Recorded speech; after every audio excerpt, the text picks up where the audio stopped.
Hi guys and welcome back. Today I'm going to do a review time-lapse kind of video for this foundation right here, and this is the L'Oreal Nude Magique Eau de Teint Fresh Feel Foundation Weightless Bare Perfection. It does say that it has SPF 18 in it.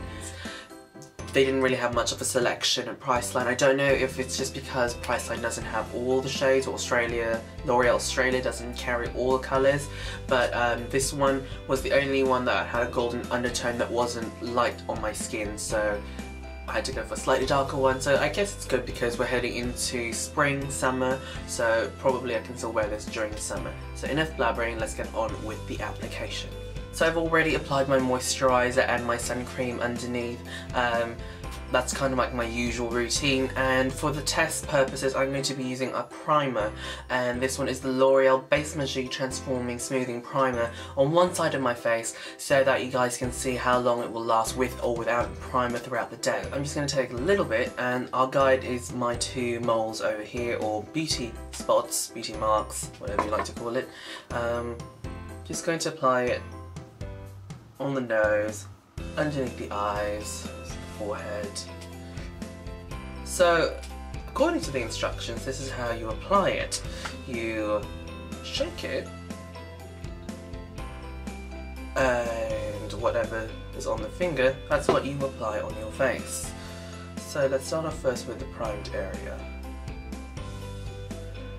So that was just like one dot, and you can see some of my, under eye circles and a bit of my spots there. It's kind of tedious, I think, doing it like this, because I wish you could just pour it out and then it's just ready. You didn't have to. And there we go. That's how it is compared to without foundation. I really like it.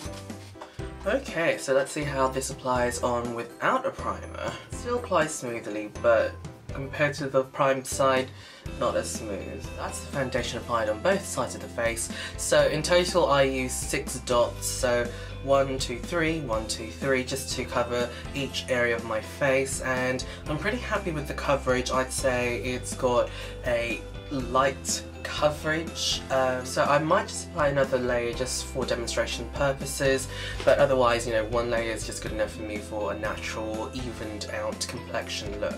Okay, so I've added the second layer of the foundation, and from what I can tell, it didn't really add any more coverage, just ever so slightly. So I'd recommend this foundation more for people with fairly okay skin or perfect skin, or the general type of person who just doesn't really care if you can still see some spots here and there. So, okay, in terms of the finish, it's very, very silky on the skin, and aesthetically how it looks, it's got a matte finish. It's not a demi-matte or a overly drying matte, but then again I still wouldn't suggest this to people with dry skin or dry patches, because I feel like it still would cling onto those patches.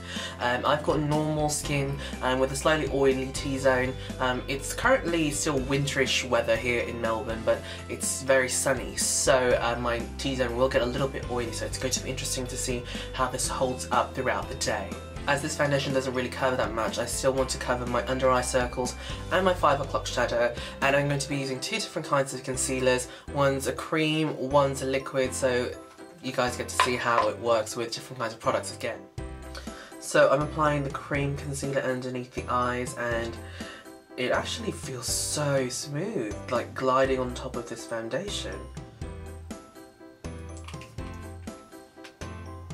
Set my foundation and concealer using a powder that doesn't have any long-lasting claims and doesn't have a colour, so that it doesn't affect the overall appearance.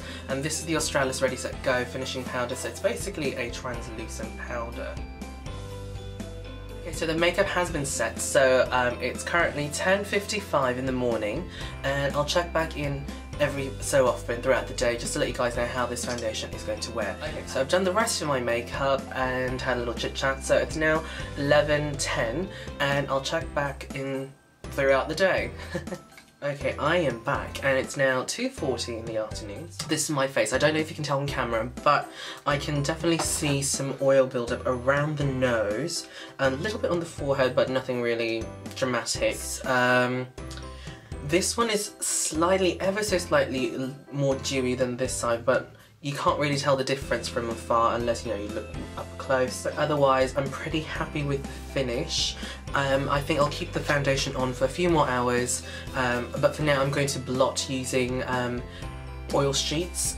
Okay, so another hour has passed and I have to go somewhere, so I have to cut this review short. Overall, I think it's a good foundation. I don't know if I would necessarily repurchase it, and also I feel that this foundation has a lot of silicones, which is why it's giving it this very smooth canvas feel.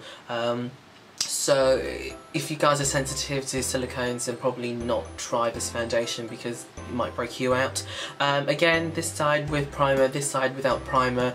Not much difference really. And there you guys go, that's my review for this foundation. I'd love to hear your thoughts on the foundation, so leave a comment down below if you have tried it out, or you have another Holy Grail foundation, or if you know, you just want to have a little chit chat with me. So there you guys go, thank you guys for watching, and I hope to see you guys again next time. Bye bye.